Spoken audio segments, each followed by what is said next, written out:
saya Jihan Farida, mahasiswa PPG Ekonomi dalam jabatan Angkatan Kedua Universitas Gunung Jati Cirebon. Pada hari ini, Rabu tanggal 18 Agustus 2021, saya akan mempresentasikan video pembelajaran saya dengan materi jurnal umum. Semoga bermanfaat dan barokah. Assalamualaikum warahmatullahi wabarakatuh.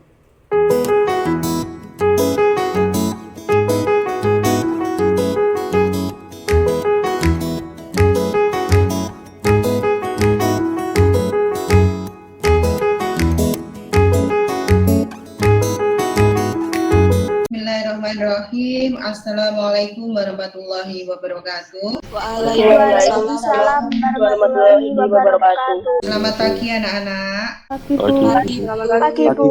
Tetap semangat ya. Walaupun PJJ dengan banyak kendala harus tetap semangat. Oke, sebelum memulai pelajaran hari ini, mari kita berdoa terlebih dahulu. Silakan Mbak Delvi Ari untuk memimpin berdoa. Oke teman-teman, sebelum kita melakukan pembelajaran pada pagi hari ini, kita berdoa menurut agama dan kepercayaannya masing-masing. Berdoa dipersilahkan. Selesai. Oke, terima kasih sudah memimpin berdoa pada pagi hari ini. Selanjutnya silahkan kalian absensi di GJR terlebih dahulu. Untuk link GJR kemarin sudah saya share. Oke, terima kasih Mbak Gia, Mbak Noviana, Mbak Delvi, Mbak Desinta, Mbak Lulus, Mbak Sabina, semua sudah absen. Beberapa hal yang harus kita sepakati bersama terkait dengan peraturan pembelajaran jarak jauh. Yang pertama, di sini adalah menggunakan seragam sekolah sesuai dengan jadwal dengan rapi. Yang kedua, mematikan mikrofon pada saat kegiatan pembelajaran. Tolong nanti semuanya semua kamera dinyalakan ya. Kameranya dinyalakan biar ujian tahu apakah kalian sudah siap mengikuti pembelajaran. Jika ada kendala sinyal dan lain sebagainya, nanti bisa chat di WA group atau chat di room Gmeet juga bisa. Oke ya.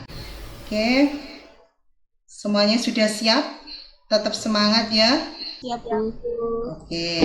Kemarin untuk hari ini kita akan belajar tentang jurnal umum. Setelah membaca e-book, PowerPoint, mengamati video pembelajaran berbasis problem-based learning, diharapkan siswa mampu menguraikan definisi jurnal umum dengan santun, jujur, cermat, dan benar.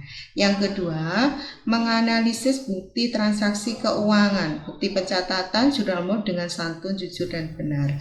Oke, kita sekarang ada pada KD 3.3. KD ini dengan IPK yang pertama, menguraikan definisi jurnal umum. Yang kedua, menganalisis bukti transaksi keuangan, bukti pencatatan ke dalam jurnal umum.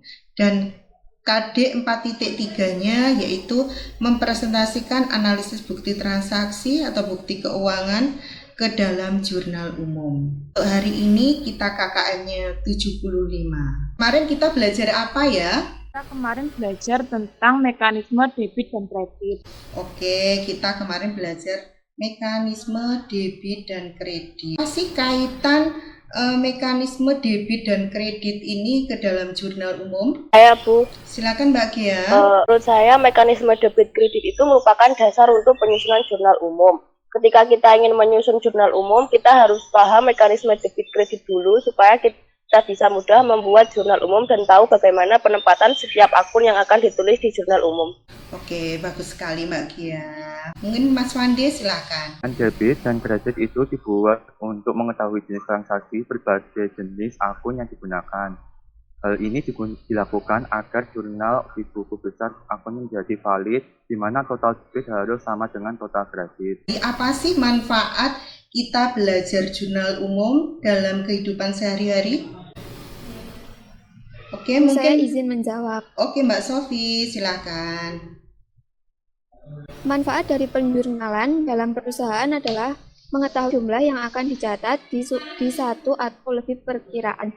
Misalnya, seperti timbul pertambahan atau pengurangan suatu perkiraan dan mengetahui jumlah yang didebet atau yang dikredit tetap seimbang. Jadi contoh sederhana kita manfaat belajar jurnal umum dalam kehidupan sehari-hari itu contohnya sederhana gini. Misal kalian diberi uang saku oleh orang tua dalam 1 bulan dikasih 300.000. Uang 300.000 itu jelas kalian melakukan beberapa transaksi. Contohnya membeli bensin. Membeli bensin 1 bulan itu kisaran 100.000. Berarti nanti saat kita menjurnalkan perlengkapan bensin bertambah sebelah debit itu adalah 100.000, kasnya berkurang sebesar 100.000. Itu adalah manfaat dari penjurnalan. Jadi kalian walaupun masih jadi siswa, kalian sudah bisa menggunakan ilmu jurnal ini sama terapkan dalam kehidupan sehari-hari. Izin menjawab, Bu. Oke, silakan Mas Reza. Saya mengetahui masuk dan luarnya berbagai transaksi di dalam maupun luar salon, mulai dari perlengkapan, peralatan, biaya listrik, dan lain-lain. Sehingga saya mengetahui modal awal, untung, dan juga rugi untuk mendirikan sebuah salon. Oke, terima kasih Mas Reza, sudah bagus sekali. Halo, selamat pagi. Kita ketemu lagi dengan Jian Farida dalam channel Bincang Bisnis. Ini kita akan ngulik seputar salon kecantikan. Salon kecantikan ini bernama Salon Neni Andrea. Salon Neni Andrea berdiri di Desa Selumbung, Kecamatan Gendusari, Kabupaten Blitar. Salon Neni Andrea juga melayani smoothing, rebonding, tuning, krima, cuci muka, body spa, pedimani, dan juga make up wajah. Salon Neni Andrea ini berkembang sangat pesat. Setiap hari minimal ada 20 pelanggan yang datang ke salon tersebut. Mendirikan bisnis ini, Nyonya Neni bermodalkan 40 juta rupiah. Di mana uang itu untuk membeli 3 set kursi potong rambut masing-masing senilai 1.500.000, 1 unit almari 3 juta, membeli 1 unit bed untuk body spa 2 juta, membeli alat untuk keramas senilai 2.500.000, membeli alat untuk steamer rambut 1.550.000, dan membeli perlengkapan untuk semir smoothing rebonding 3.550.000. Itu, Nyonya Neni juga membeli perlengkapan dan peralatan untuk rias temanten senilai 15 juta rupiah.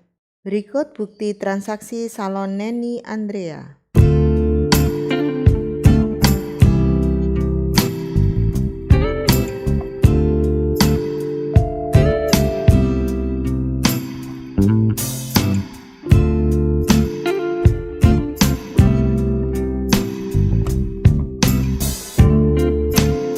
Saya menonton video Nyonya Neni Andrea Salon, saya jadi tahu bahwa salah satu bukti transaksi di situ adalah nota.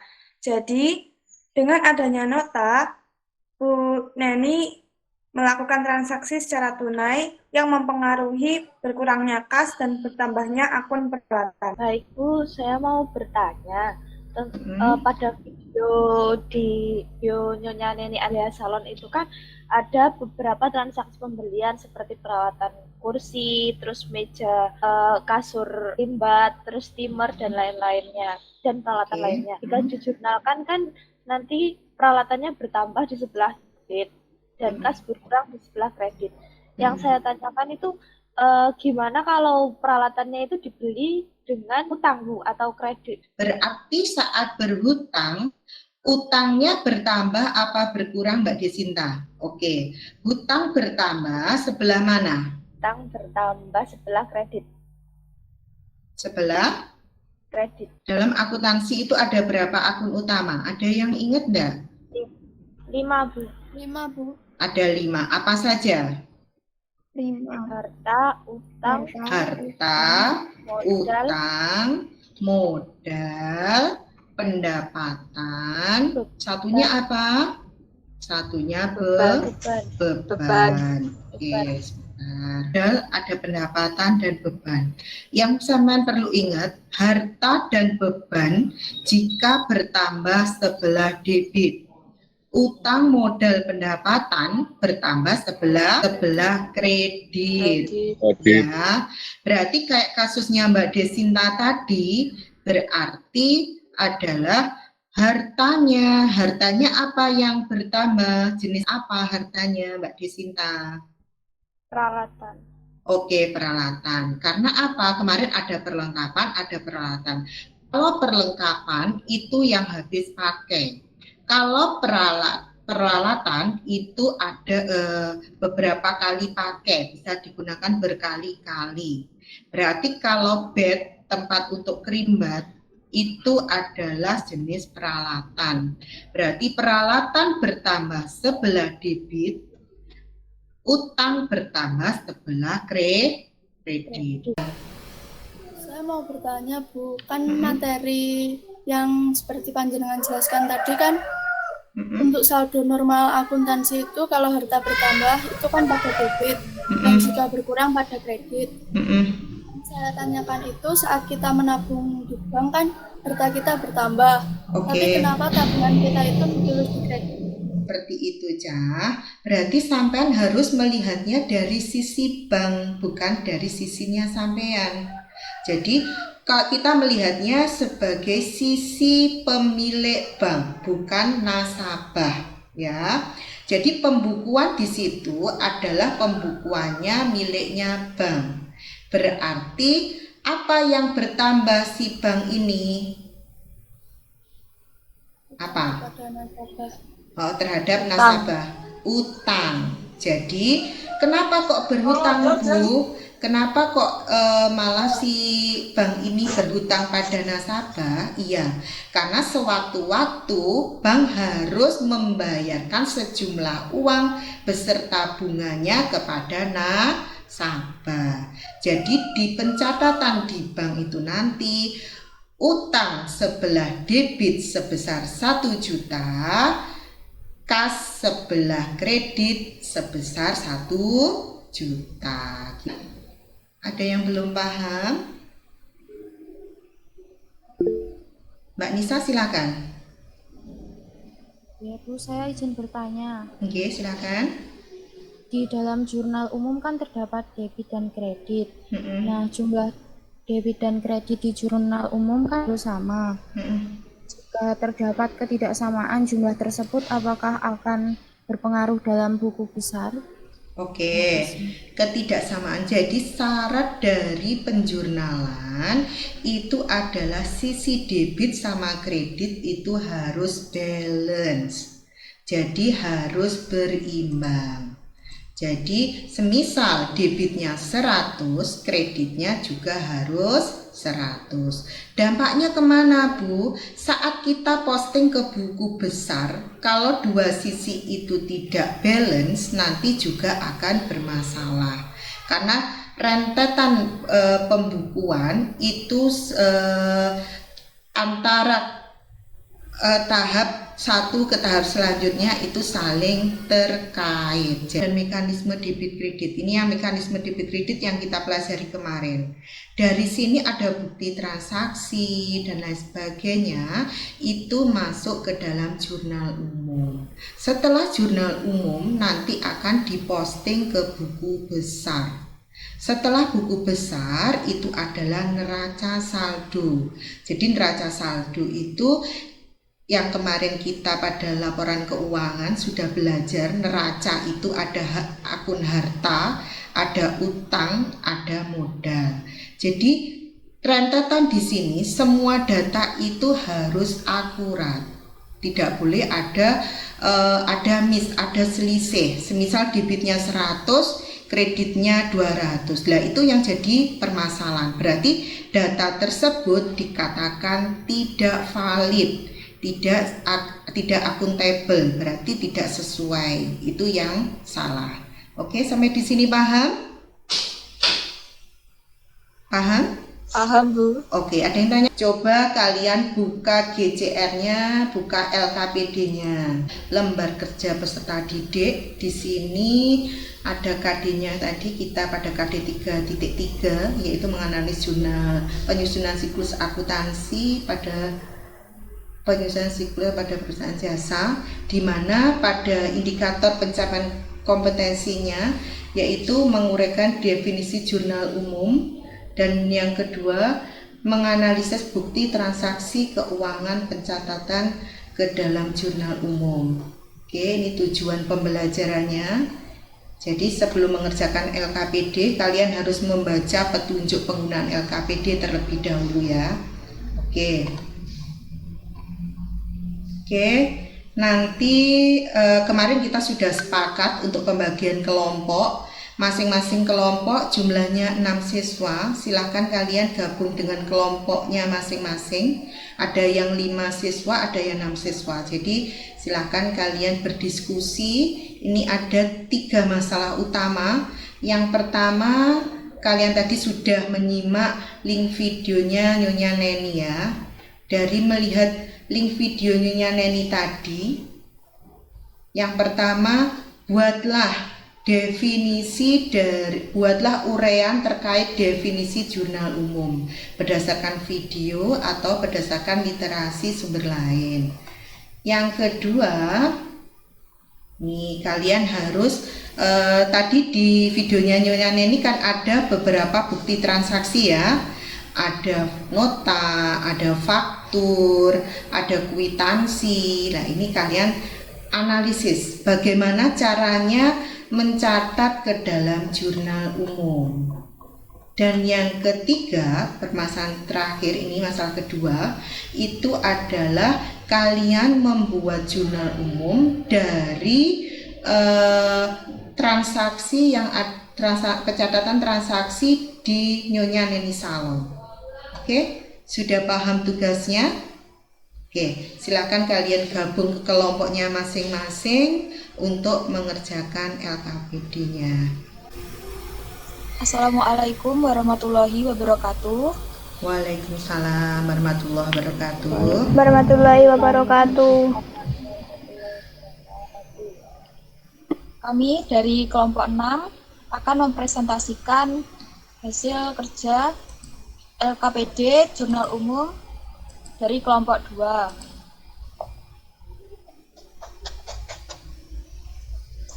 Nama anggotanya Ardana Pramayoga, Dendi Muhammad Arif, Delvi Ari Susanti, Lulus Irza, Kotruna Dana Mesari, dan M. Riza. Yang pertama, buatlah uraian terkait definisi jurnal umum berdasarkan video tersebut maupun dari hasil literasi dengan membaca modul serta sumber referensi lainnya. Jurnal umum adalah buku tempat mencatat semua transaksi-transaksi yang terjadi dalam perusahaan untuk satu periode sistematis dan kronologis. Dengan adanya jurnal ini, maka kita dapat mengidentifikasi dan melakukan hal-hal yang berhubungan dengan transaksi. Di antaranya, pertama, identifikasi terhadap transaksi yang terjadi. Yang kedua, penilaian terhadap transaksi. Yang ketiga, pencatatan dampak ekonomi dan transaksi dalam perusahaan. Yang kedua, analisislah bukti-bukti transaksi keuangan Neni Andrea di bawah ini ke dalam jurnal umum. Bukti transaksi misalkan adalah nota. Saat Nyonya Neni mendapatkan nota, berarti salon tersebut melakukan transaksi secara tunai. Nota tersebut terkait peralatan rambut, sehingga dalam jurnal umum, akun peralatan bertambah sebelah debit dan akun kas berkurang sebelah kredit.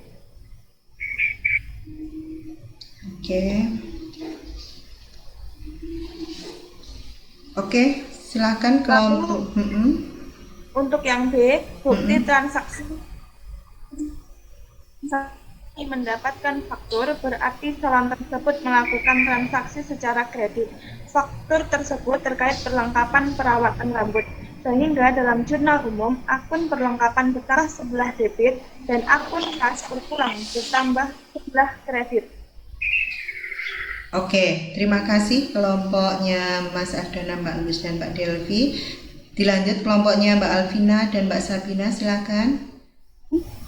Akan mempresentasikan tentang definisi jurnal umum dan analisa kwitansi air dan listrik.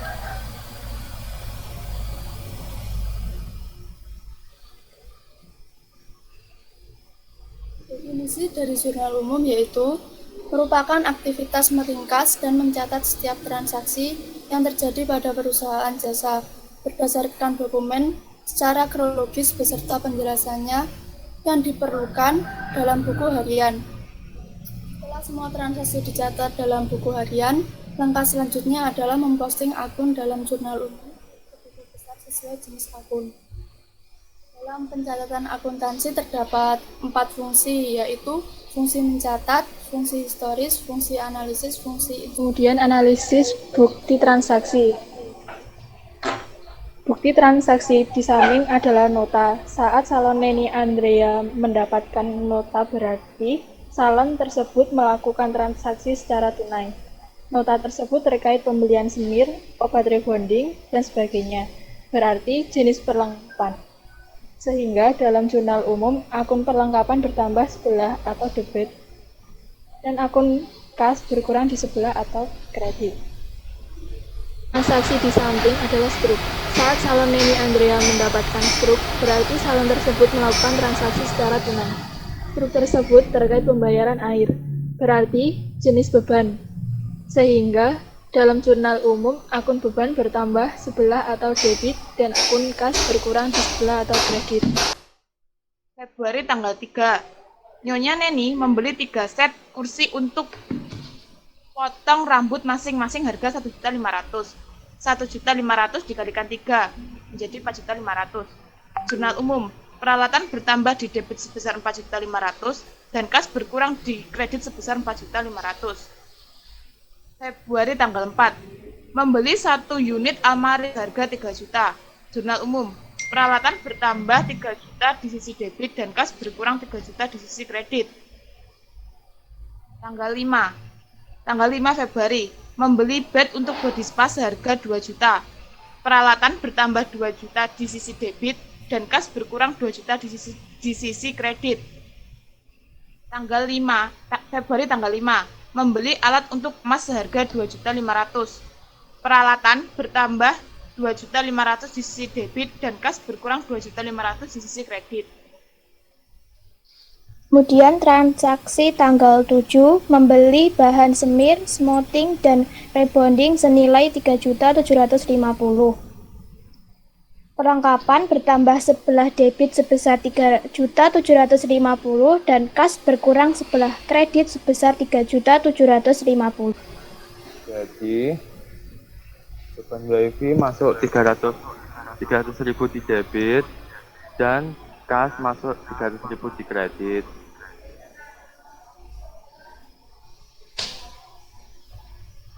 Oke, terima kasih Mas Fande sudah presentasi. Yang saya pelajari hari ini yakni cara untuk membuat jurnal umum, definisi jurnal umum, juga pembedaan transaksi yang itu debit atau kredit. Di sini Pujian akan memberi penguatan materinya ya.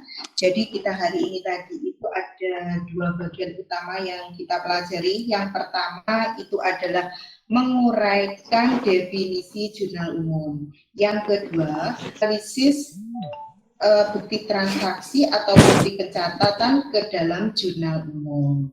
Jadi itu tadi yang kita pelajari. Terus nih, apa sih jurnal umum itu? Pada prinsipnya, jurnal umum adalah suatu buku harian, tempat pencatatan semua transaksi.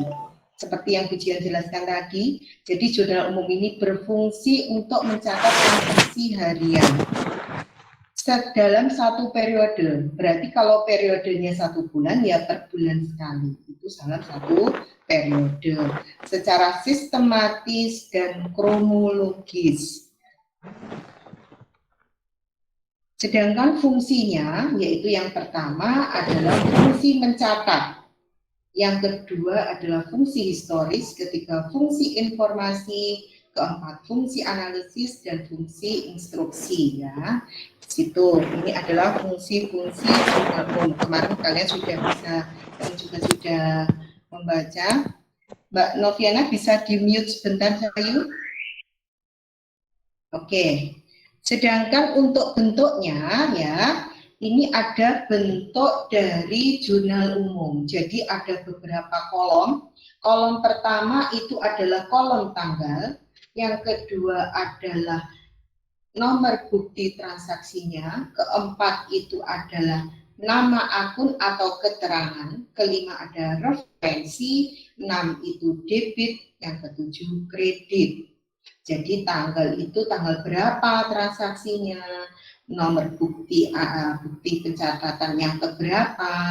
Nah, keterangan ini untuk menginputkan akun-akunnya, akun sebelah debit atau akun sebelah kredit ya.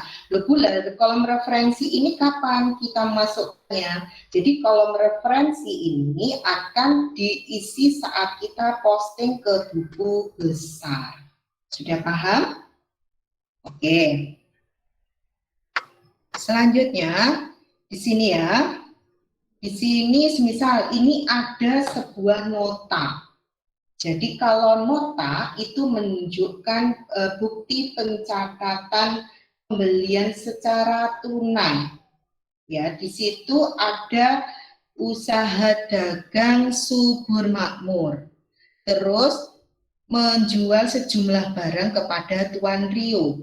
Berarti pencatatan di Tuan Rio itu adalah peralatannya bertambah sebelah debit sejumlah 2.750.000 dan kasnya berkurang 2.750.000 karena membeli secara tunai.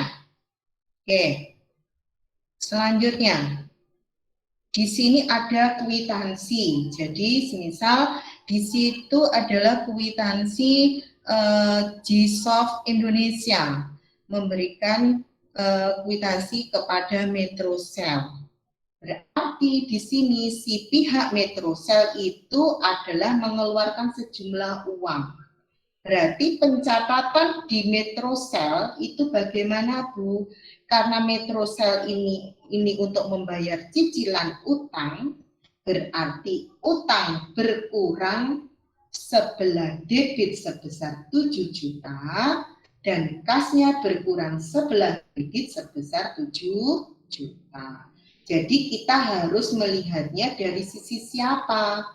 Kalau di kwitansi ini adalah di sisinya Tuan Rio, ya. Jadi di pembukuan Tuan Rio itu utangnya berkurang sejumlah 7 juta, kasnya berkurang 7 juta. Nah, ini tadi yang kasusnya pertama ya. Ini adalah bukti nota. Jadi di sini ada nota. Berarti sama yang kayak tadi. Kalau nota berarti peralatan atau perlengkapan bertambah sejumlah berapa, kasnya nanti berkurang sejumlah berapa. Karena di sini Nyonya Neni itu membeli perlengkapan kayak semir rambut, bahan untuk rebonding, itu berarti kategori perlengkapan. Berarti perlengkapannya bertambah sejumlah 3.346 dan kasnya berkurang 3.346. Oke. Misalnya ini adalah bukti pencatatannya. Kalau ini adalah bukti pencatatan. Misal ini kasus lain. Misal ini adalah usaha bengkelnya Tuan Cipto. Tuan Cipto itu memiliki sebuah bengkel di mana pada awal bulan, awal usaha, Tuan Cipto menyerahkan uang senilai 80 juta. Berarti saat menyetorkan uang sejumlah 80 juta, itu adalah kasnya bertambah 80 juta, sedangkan modalnya bertambah sebesar 80 juta. Oke, ini kasus kedua, menerima perbaikan. Karena ini perbaikan itu kategori pendapatan, Manual perbaikan sepeda motor, berarti ini kategori pendapatan. Kas bertambah sebesar 3 juta, pendapatan bertambah sebesar 3 juta. Menurut kalian bagaimana pembelajaran hari ini? Silakan Mbak Noviana. Baik Bu, Alhamdulillah pembelajaran hari ini berjalan dengan lancar dan tentunya menyenangkan walaupun ada sedikit kendala di jaringan.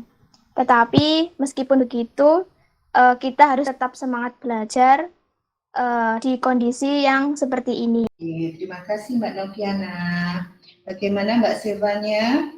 Menurut saya, pelajaran hari ini cukup lancar, kemudian menyenangkan, walaupun pembahasan kali ini itu secara daring atau secara online. Tetapi dengan cara daring, saya bisa mengetahui materi tentang jurnal umum dan bagaimana menganalisis bukti transaksi ke jurnal umum. Menurut saya, sama seperti Noviana dan Zevanya, Bu, menyenangkan dan juga lancar walaupun ada sedikit kendala dalam jaringannya. Tapi tetap semangat. Oke, tetap semangat ya. Walaupun kita dalam kondisi masih pandemi seperti ini, kita masih PJJ, harus tetap semangat. Oke, untuk minggu depan kita akan belajar tentang posting ke buku besar. Jadi setelah kita menjurnalkan, kita akan posting ke buku besar. Oke. Sekarang kita kuis, silakan dibuka GCR-nya. Ya, adalah link GCR untuk kuis. Di kuis itu ada 10 soal. Silakan kalian kerjakan. Di sini adalah soal-soal yang terkait dengan jurnal. Ya, ini oleh-oleh buat kalian, tugas terstruktur. Jadi di sini ada usaha jasa psikologi sehat mental, yaitu ada beberapa transaksinya di sini. Silakan kalian membuat jurnal umum dari usaha jasa psikologi. Untuk waktunya, pengumpulannya itu adalah 1 minggu. Wah, sebelum mengakhiri Google Meet hari ini tentang membahas jurnal umum, marilah kita mengakhirinya dengan berdoa menurut agama dan kepercayaannya masing-masing. Berdoa dimulai. Selesai. Oke, terima kasih semuanya.